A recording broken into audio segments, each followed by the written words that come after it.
Bonjour, c'est Tina avec un brin de vérité et aujourd'hui cela va encourager ceux qui sont confrontés à quelque chose qui leur semble plus grand qu'eux ou sur lequel ils pensent ne pas avoir d'influence. Et cela se base sur 2 Chroniques chapitre 20. C'est si Jéhoshaphat et 3 armées se regroupent pour l'affronter.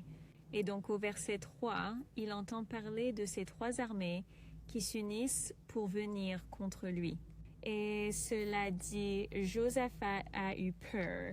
Et puis il se parle à lui-même pour chercher le Seigneur et proclamer un jeûne dans tout Juda. Nous voyons donc quelque chose ici. Et il y a cette connaissance qui s'est venue à Joseph à ce moment. Des armées viennent contre eux et cette armée est plus grande qu'eux. Ce n'est pas quelque chose contre lequel ils peuvent se tenir seuls. Donc, il entend dire que cette armée arrive et ils viennent contre toi. Alors, il entend cela et comprend que Joseph ressent des émotions humaines. C'est comme une peur saine, vous savez. Vous entendez ça, un tremblement de terre arrive et il va être 7, vous aurez peur de l'arrivée de ce tremblement de terre. Donc, le voici, il ressent de la peur et la chose que nous remarquons dans le verset 3, c'est qu'il sait où porter ses émotions. Joseph a peur et se met à chercher le Seigneur. Alors il commence à chercher le Seigneur. Il se met en position pour chercher le Seigneur. Il se place dans un état de recherche du Seigneur. Il se prépare. Il commence à jeûner. Il invite les autres à jeûner avec lui. Et donc, il ressent à nouveau cette émotion. Il sait où l'emmener. Il la prend auprès du Seigneur. Il se met à chercher le Seigneur. Il se positionne correctement pour le faire. Il jeûne. Il prie. Et puis, à mesure que nous avançons dans ce chapitre, il commence à prier.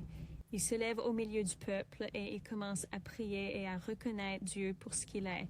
Et ensuite, au verset 12, Joseph fait une déclaration et utilise « Voici cette grande foule qui vient contre nous.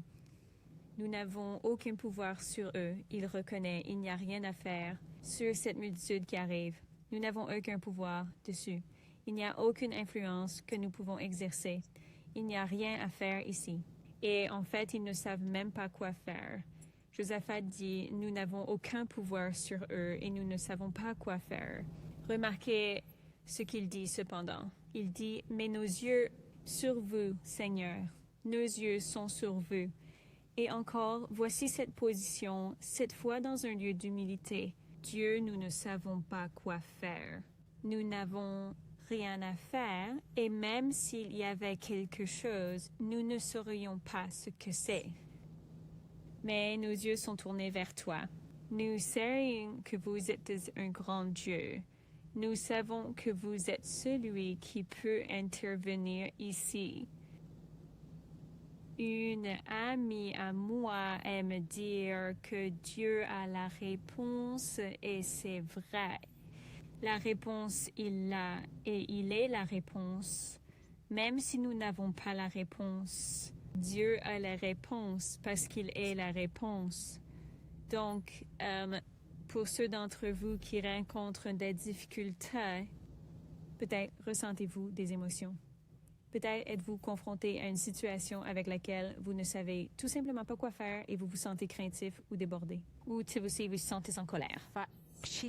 Et ni ar adbenki de bu piché faire dans cette situation.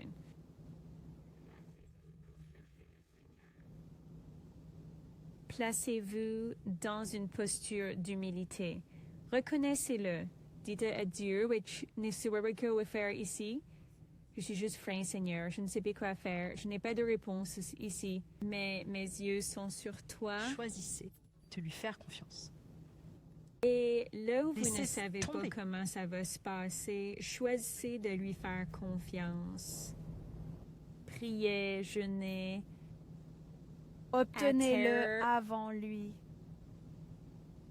décidez que vous allez le chercher pour sa réponse, pour son intervention. Il se peut qu'il vous donne une stratégie divine dans ce chapitre. 2 Chroniques 20 donne aux enfants d'Israël une stratégie divine. Il leur dit, vous n'aurez pas à combattre dans cette bataille et je vais m'en occuper pour vous. La bataille m'appartient. Mais il leur donne un pas de foi à franchir. Ils doivent s'aventurer sur le champ de bataille. Ils doivent se présenter là où Dieu leur dit d'aller. Et ils envoient aussi l'équipe de louange et d'adoration en premier. Et dès que les gens commencent à louer et à adorer, Dieu commence à agir en leur faveur. Peut-être que Dieu a une stratégie divine pour vous dans cette situation, mais il faut lui demander et la stratégie divine qui a été donnée au peuple dans 2 Chroniques chapitre 20. Ils n'auraient jamais pu y penser par eux-mêmes.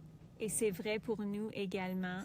Chaque fois que Dieu m'a donné une stratégie divine, je n'aurais jamais pu y penser par moi-même. Mais c'est exactement ce qu'il fallait. Alors, je vous encourage. Vivez l'émotion, mais amenez-le au bon endroit. Préparez-vous à chercher le Seigneur. Priez, jeûnez. Positionnez-vous dans un état d'humilité devant lui. Choisissez de lui faire confiance. Demandez-lui s'il a une stratégie divine pour vous, puis avancez en obéissance. Cette zone. Que Dieu vous bénisse.